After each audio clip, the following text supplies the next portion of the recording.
Do you see that person down there? This is Bill speaking. See that person down there?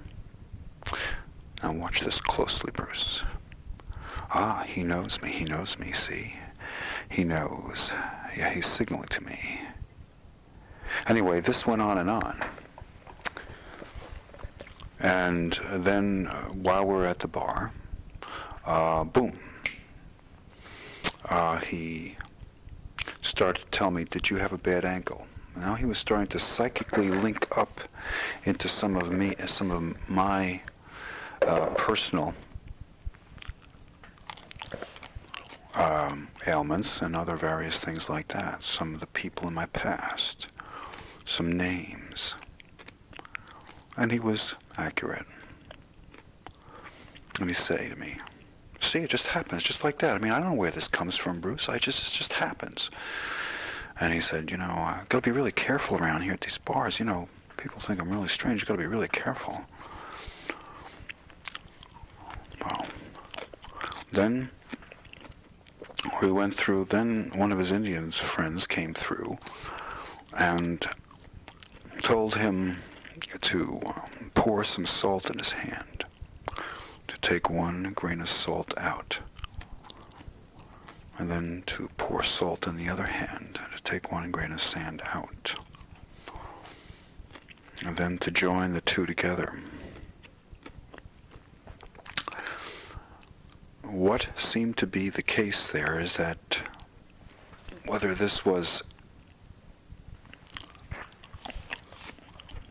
some conclusions Bill was making as to what was happening to him, was that this was a reaching out. He wanted to, some way or other, make us into some kind of brothers at some point, but he wasn't sure. So we presented a ceremony. The ceremony was never to come to fruition, though, because once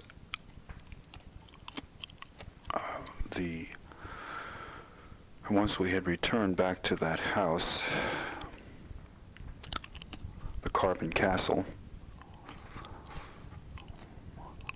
the ceremony was not to start.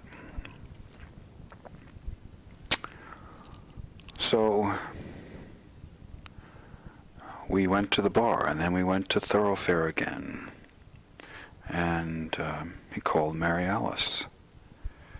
Spoke to her for about 10 or 15 minutes on the phone. And the next day she was to have the battery put into the truck.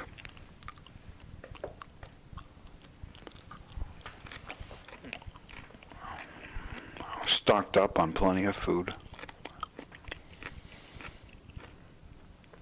And we went back on Wednesday. I believe it was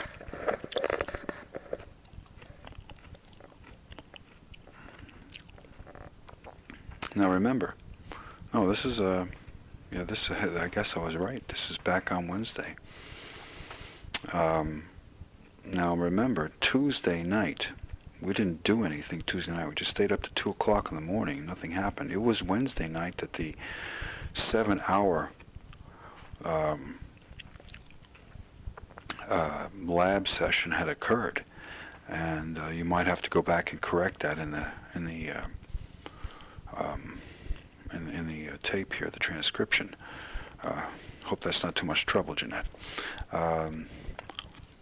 Also,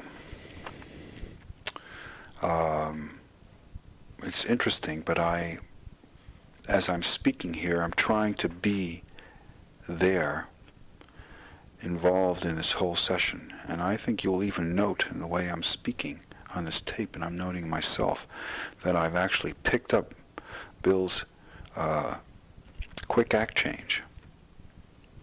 Now, I know that, okay, so let's continue on here. So Wednesday there was at the bar. And again, Wednesday night I had slept and we had stayed up all night. Thursday we had gone into town again and visited the bank and got some cash and went to the bar. Then he wanted to buy some liquor. I said, I don't want any liquor. And he said, oh, that's okay. That's okay. Yeah, I shouldn't have the liquor around. It just would get used up too quickly. Well, Thursday night, here I was now. Tuesday night, Wednesday night, Thursday, and Friday was when Mary Alice was to come and visit to his house. And I was really grungy. I was really dirty. I had coal all over me. And I had been able to manage to brush my teeth and to keep my hands relatively clean. But everything was I was just loaded up with coal soot and coal dust, and everything started to smell of coal. I didn't mind that so much, but I just didn't feel like coming to see Mary Alice looking like some kind of grungy. So I decided that this would be the night I would go to the motel. I told Bill that. He kind of wanted, he says, oh, well, Mary Alice doesn't matter. Mary Alice doesn't care how you look or anything. I said, well, no, Bill, I would feel better personally if I did that. Okay, so I said to him, Joel, all I'm going to do is go to a motel, I'm going to take a shower and come back, and I'll just simply come back here and then I'll eat breakfast when I come back. But again, this was the second night of experimentation. And the experiments started at about 11:30. We got the fire going, got the room up to 70 degrees with the new insulation I had put in there and sealed off some of those direct air holes. The lab was comfortable, and 70 degrees is a comfortable temperature. And it was really not, actually, I found out later, it wasn't really necessary to open the vents in the floor to get the temperature up. If you'd simply put up the insulation in those holes, it would have been fine. Again, indicating to me that Bill did not see any details. Also, Bill did not have any deductive or logical reasoning abilities. Now, this is to confirm, once again, the great wisdom of Dr. Mueller. I tried very gently with Bill to see if he had some deductive or logical reasoning abilities. Now, here we are. Bill is vulnerable. He's got a cracked shell. He's constantly changing his motif, his costumes, playing his different tones. The chameleon act is in full swing all the time. Again, avoiding himself, avoiding looking at himself. If the logical mind was allowed to come and to awaken, then he would have to start to look at himself, and he would have to face the music. So again, obviously there is something that Bill can't face up to. And that seems to be something that would bring him some kind of outrageous pain. I have some ideas of what that is, and I'll tell you right after this. So, Bill did in no way would use any logical reasoning. He would no way look and poke into details. Most likely that was indicated very simply by the fact that he didn't look at his own laboratory to see the big gaping holes in there. And that's why it was so cold. He didn't want to look at the details of his own castle, his carbon castle.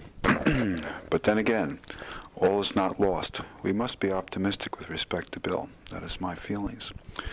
And one of the great keys to that was how many times he told me what a blessing it was that he had Mary Alice, the perfect woman, the woman that was everything to him, the great love that he had for her. And so that right there, of course, once again, was very clearly showed me that Bill had a light in his life, and that he had Mary Alice to help him to see that there was at least some light left in the midst of some of his darker places and his anger and his violence. Mary Alice told me about that. She told me about his anger and his violence. She told me that he was very violent, and that when he was drinking he would get very violent. She also told me that what she felt had cracked the shell, or might have been the final blow that just hit the fracture just right, had to do with her daughter, the fact that Bill had accused her of being a no-good, filthy whore, and she turned around and struck him. And they had been in some heated argument at that point, and he was drunk. And from that point on, Mary Alice told me that he would never speak to her again. Well, that's an incident that seemed to open Mary Alice's eyes to the fact of what Bill's disposition was. And so his all of his opinions and his judgments and all of the things that solidify his mind keep him in that little cave of his, that little space that he protects voraciously, tenaciously. Both words, please.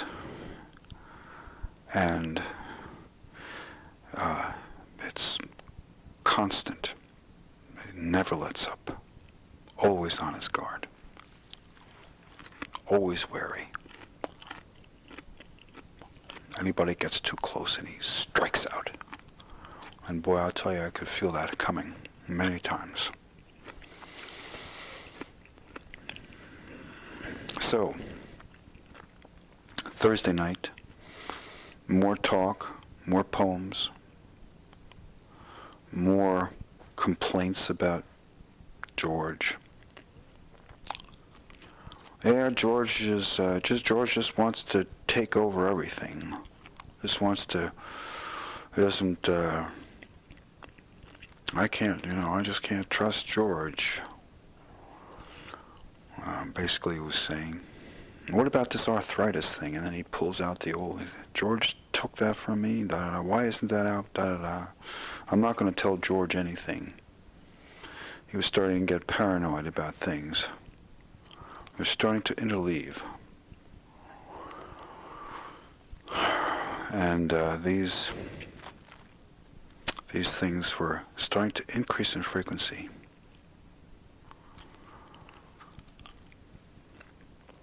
I went along with him on all these things, but I wasn't going to sit home and get drunk with him. I wasn't going to go through another Mike Bauer session. That was enough. I had enough of that stuff. So I just, he went through, we had, of course, I did not feel that it was bad for him to purchase 2 6-packs of beer, because beer definitely has a calming effect. It is, beer has hops in it, and hops has a definite calming effect. So I just felt that would be perfectly all right for that to happen. And just let that happen and not worry about it. Oh, beer, well, anyway, the Thursday night time was upon us. Thursday night was Vidicom experimentation. Thorough Vidicom experimentation was achieved. Bill, of course, kept mentioning the night before's incredible poltergeist effect that occurred before Bill and I. I guess that would be the word you would use, George. And it was an effect, but it was done in a very gentle, clever way. And I'll tell you about that on the technical tape, as I don't see how this one is going to contain all the things I have to say about the technical aspects of this. Things were happening. During this night, this Thursday night, he kept complaining more and more about Metascience, about his positions. He started to tell me that people had made him offerings to be able to start his own lab. He kept talking about his hearing aids, and it is a great thing that he has invented.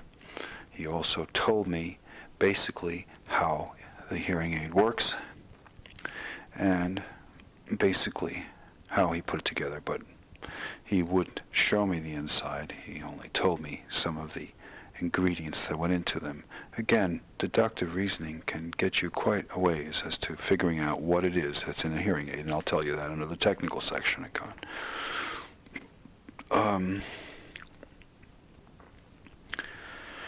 His complaints about not having enough money, he says, okay, he complained with respect to Metascience, he says, oh, I don't get enough money. I only get so much money. And he complained about his bills and all the expenses he has. And then he complained about the fact that George said to him, oh, no extras, no extras. And then he would say, would you look all this money I invested in all this Radio Shack stuff? And I didn't see anything really invested up there. He told me he invested over $2,000 at Radio Shack. And if he did, he had it pretty well hidden, I'll tell you that. He was secretive and cautious, moved about, watched me all the time. And I could feel that he felt I was getting too close to him.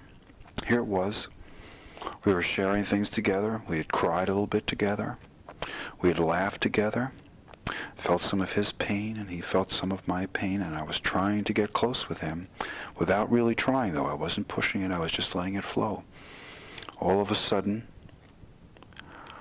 he looked around, and he said, I'm vulnerable. And he started lashing out, and that's why he was starting to complain at you. He was lashing out at you first, trying to get to me indirectly by putting down Metascience in every possible way that he could. Not being thankful for some of the things that he has received, not being thankful for the fact that George, you have stood by him for all these years. No way. He was striking and lashing out. And I guess too, Mary Alice was warning me about this, and that he was going to do this. She almost like foresaw this, and this was what was happening. It was getting too close. But anyway, the excitement of Vidicom still was there, and we went upstairs and we did Vidicom, and I left there at 3:30 a.m.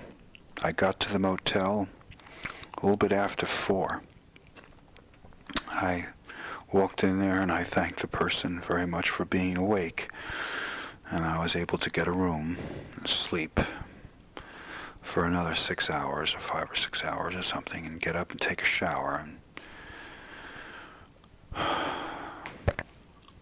of course, things were to be happening, and I remember one of the interesting things, when I went outside that morning, I had a flat tire, and I had to change the tire,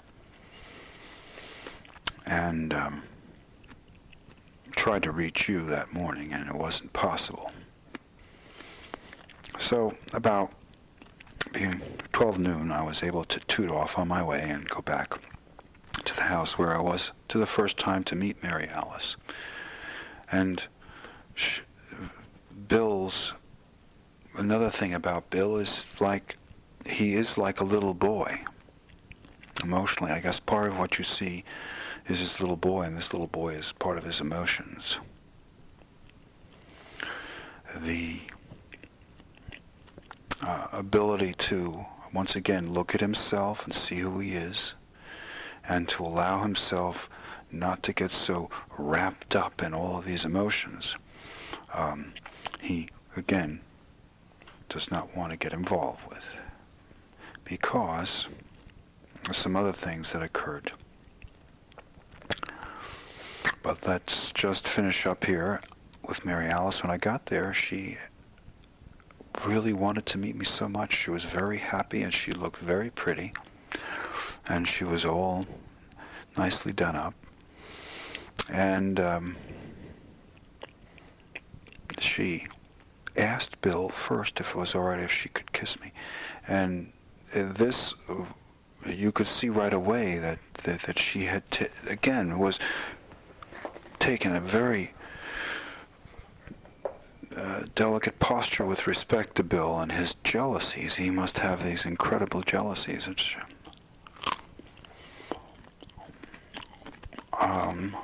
have to do with a woman and Bill, which is not seen very much by the outside world because there isn't a woman around to be seen. If he's alone, there's no reason for anybody to be jealous of somebody that's not there. So that was a definite thing too. He has a great deal of jealousy, which once again pointed out the fact that I felt he was definitely insecure.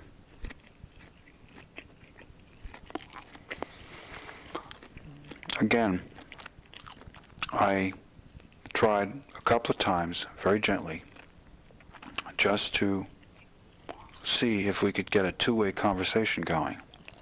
It's another thing. There is no two-way conversation. There is basically none. In my attempts to get a conversation going, or get some kind of reasoning going, to just see if Bill was, that's how I made these conclusions though, about whether Bill wasn't looking at himself, because if I hadn't done a little bit of probing, I never would have discovered these things. And one of the probes that I had done is that I told Bill that he's really a great person. I said, Bill, you're really a great person. You're a great man. You have a lot of knowledge. God has given you a great gift. You're really a genius. Boy, that really, he really denied that. I mean, he started getting into Christ on the cross. At this point, and at other points, this particular tone was focused. This particular feeling that man does not deserve to gain knowledge. Man does not deserve to evolve.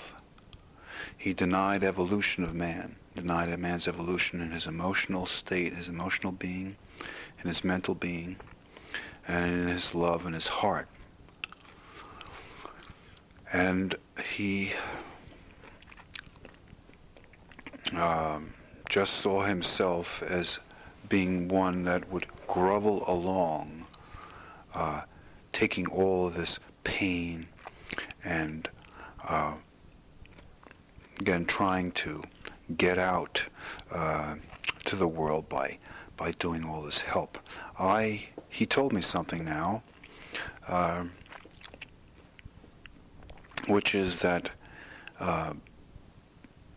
he talked about the war in Pearl Harbor several times, and that story came to a conclusion, which was that he told me that he was in the war and that he was in the Secret Service, and that at one point he was a soldier, armed, and that he was fighting,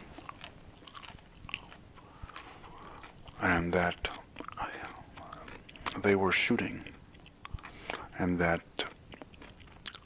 there was someone coming at him, and he shot them and killed this person, and that when he went over to see the person that he had killed, it was a young boy. And he said at that point is when he realized that he had to do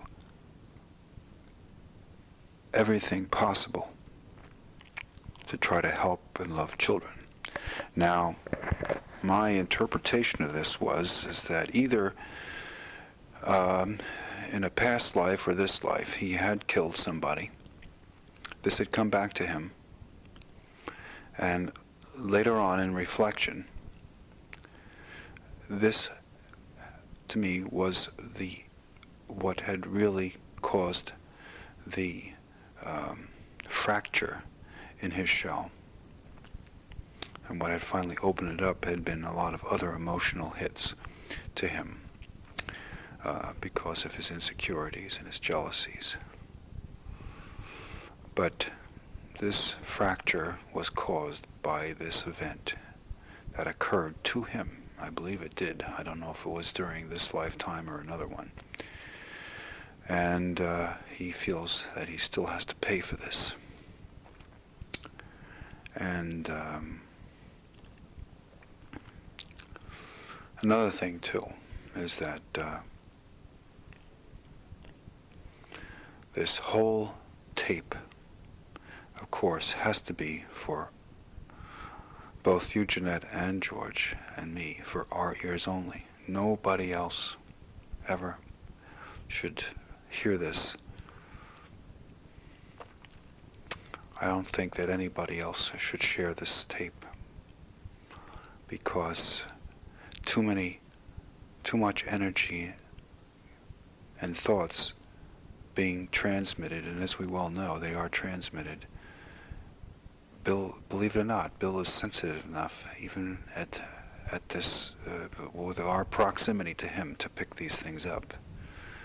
That's another thing, too. He has an incredibly high degree of sensitivity. Anyway, this is one of the major things that he came across with me, and that occurred on Thursday again. This Thursday was a very, maybe that, after telling me that in the bar, or on the way home from the bar, I'm not sure which. I'm not sure exactly where these things were all happening. Because it was I had to be with Bill and not with the environment. Do you catch my drift? Do you understand what I mean? In other words, instead of me worrying about where I was and noting all these things down, I simply had to be with Bill. So wherever we were, I was always with Bill. So I could always keep picking things up and feeding back and being there and listening. But after he told me this, and after a while, he started to get wary. I could see that. But remember, I hadn't met Mary Alice yet. I hadn't been told about the fact that he had a cracked shell. And so, from this vulnerable place, once again, being brought aware he was vulnerable, once again he started to lash out. And the first place to hit was Metascience. And he lashed out and he lashed out. Then he would complain. Here's another interesting thing. He would tell me about how his son, who works for IBM, made $40,000 a year, was a good digital engineer, and his son would only drive by his place and wouldn't stop off.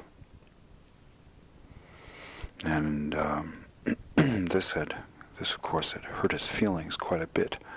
Here, he was not being observant at all, and again showed another problem that he has, unfortunately, is that he thinks too much of self, and at the same time he doesn't look at himself.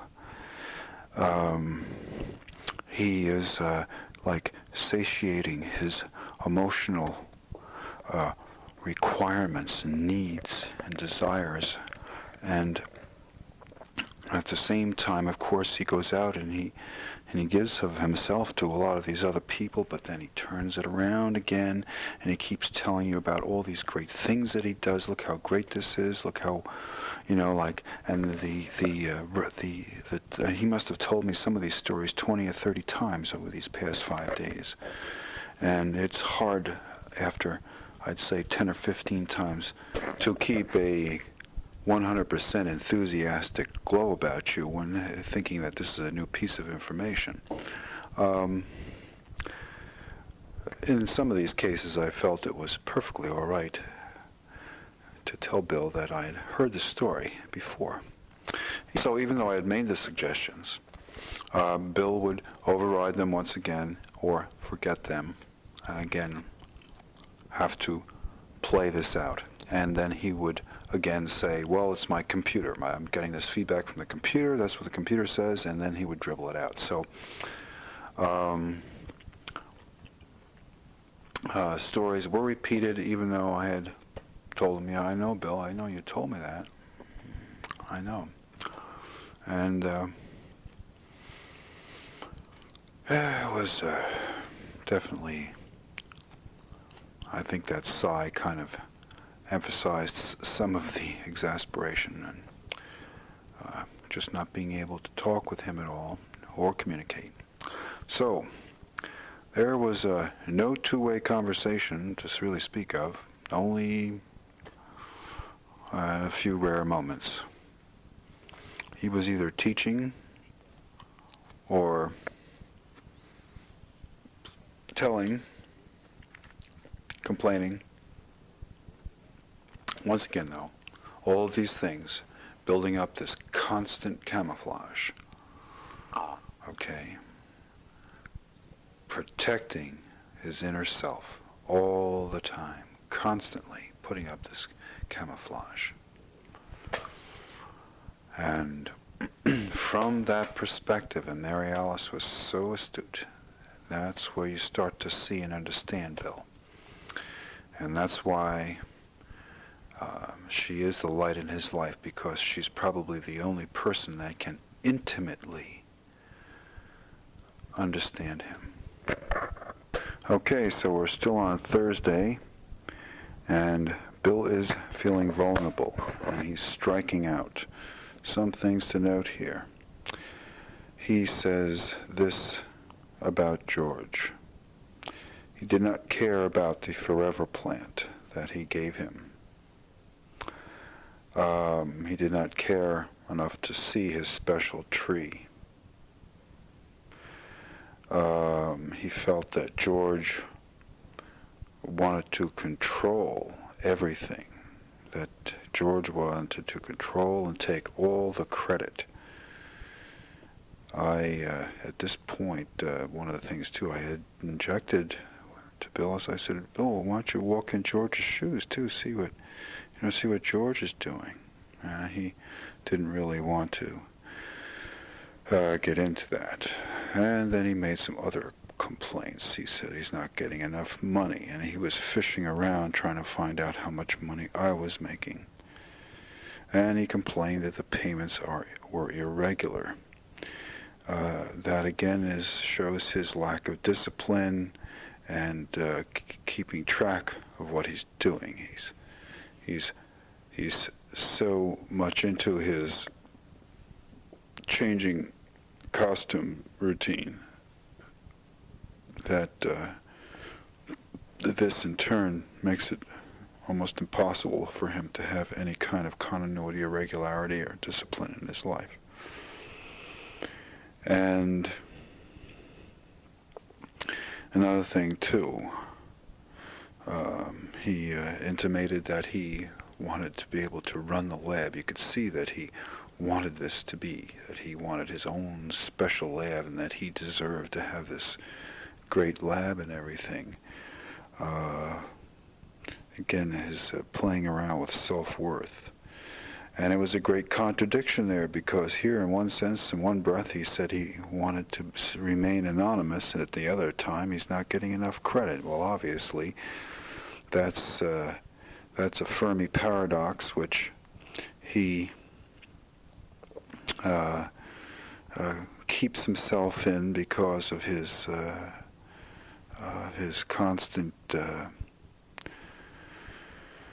refusal to use any of his logical thinking and to look at himself. Well, here we go. Friday, the big morning. I arrive back from the motel. I sit down, and of course I've told you I greeted Mary Alice and everything. And he starts to talk and complain again, and talks about how his heart is bothering him, and he doesn't feel good, and he's worried. And then he decides, then he starts to talk and complain against all these things about Metascience, and I try to reason with him. I try somewhat to reason with him here. Mary Alice is there. And he was not feeling very good. He was very nervous. So I had given him some of the rescue remedy, which I carry with me, and I'd give it to him the day before we went into the bar, and he felt much better. So I gave it to him again Friday. Now here is one of the examples of what Mary Alice told me about his ego. After he took those, he then told me all of these things about, in front of Mary Alice, about him not getting enough money and all this other stuff that I just mentioned. Then he says, "That's it. Okay, no more. I'm not going to do this anymore." Boy, that's it. I'm not going to do this anymore. I'm not going to. That's it. I'm dropping my hands of Spiricom, and I'm not going to do Vidicom anymore. And that's it. I just can't handle this anymore. And then he just was silent for a little bit, and then he started talking about, boy, that really feels better. Boy, what a relief. What a relief. Then, in the next breath, again he starts pouring on and striking out, and he says, boy, have I got a headache. So then he takes some Tylenol, and he says it doesn't have any aspirin, blah, blah, blah. Takes some Tylenol, and then he makes a comment about the fact that his present state, okay, has been affected by the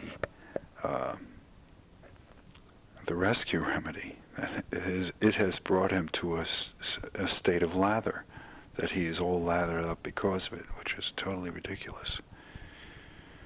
And I just went along with him. I said, well, gee, that's great, Bill. It must be really great that now that you have this feeling that you're relieved and everything. And he kept talking about that and talking about that. Meantime, I made myself a little bit of breakfast. And then there was some of this, we're going to go out to eat tonight. Oh, yeah, what time should we do this?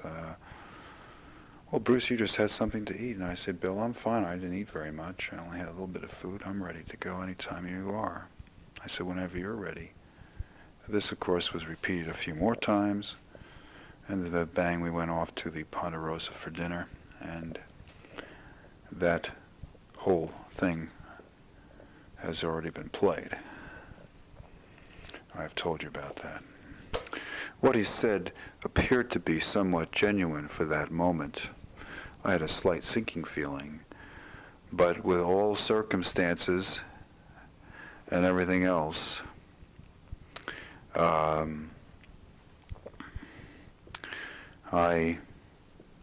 wasn't really sure what was happening, and I was just going to stay in limbo on that. When he walked out of the room, Mary Alice, she opened up the curtain, and she immediately came right in to me with her confidence. Told me, she said, very possibly he did that because I was here. And that could very well be the case, like he is trying to, once again, as a second demonstration of his ego, which Mary Alice had fed back to me, that he has to look and be so great in her eyes, and this to her is not necessary because he is to her a great person inside. And that has to be a definite keynote as to Mary Alice's feelings of Bill O'Neill.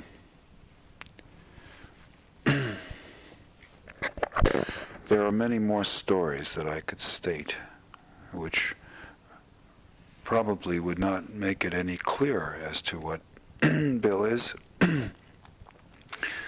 But as an overview on this whole thing, I see Bill in the following ways. It is very true that he is a person who has been wounded and chopped up emotionally. He is insecure, he is very angry, and he's in a great deal of pain. He finds happiness, a great deal of happiness and light in his life, of course, is Mary Alice, and also in helping out children. Tina is what I would call a dramatization of his female part, better known as the animus. I believe Carl Jung had quite a dissertation in Reflections of Dreams, of My Dreams. I believe it is a book, and I have it home if you're concerned about that term, but it's a very interesting thing. Mentally, he appears to be in some self-doubt, and that nothing really is coming from him. He's shut down his logical part of his mind, because that would in turn be a catalyst to open up self-inspection. He would start having to look at himself, which he can't do. He has grossly deceived himself with respect to his drinking problem, and he has quite a rationale with respect to that. And I feel, interestingly enough, in this whole thing, and it just comes to mind, and that's how I feel, is that in his development, his spiritual self is of a much higher degree. And Mary Alice, that's what Mary Alice is linking into and is hoping that will come through and dominate this whole mess that Bill appears to be to the outside world. To the little children that he runs up to in the food markets and other places. He tells them that he has an act that he puts on with a little doll. He is a ventriloquist, and that his little doll's name is Tina. And that he always goes up to the children and says, "Give me 5." And he always feeds back, following each one of those episodes. See, how do those children know what give me 5 means? And that goes on. And then he has his "please forgive me" whenever he has a change of state. I see that, and also he replays all of his good deeds. He replays all of his accomplishments in some sort of effort to overcome his insecurity. At the same time, his ego gets all wound up, where he wants to be the leader and the manager, and to run the whole show. Why shouldn't I do that? I'm so great. He tells of an RCA story where he had jurisdiction over 400 women, and one point was able to show some sort of power. He's also very well aware of his healing powers, and he does not count himself as being the one that does the healing. He has the greatest presence about himself when he is demonstrating that which he loves the most, which is to work in electronics and to express his creativity through his inventions. The experiments at night were very profound, and demonstrated that when he was in that state, he felt very centered, he felt very good and alive, and you could see there at those times we had continuity. And that was probably, that was a most blessing that we could ask for in this whole thing was those experiences. I hope that I, in some way, have imparted some sort of feeling of self-worth for Bill. Boy, he really needs it. And again, Mary Alice's needs it. And again, Mary Alice's just knows him so well. After we went out Friday night to the Ponderosa, Bill wanted to stop once more at the bar. We stopped there and had one drink. And the next day, Mary Alice had asked me if we had stopped at the bar, and of course I said yes. She knew all of this all along and was totally aware of all the things that Bill is going through, trying to hold together a singular light so that Bill can finally focus on the one point and not keep changing costumes, but finally put on the clothes that he truly wears. His probing and trying to find out more about what I was making at Metascience, following the fact that he said that he did no longer want to work there, is again a contradiction. Also, he wanted to continue to work with his portable set at night alone. I do not feel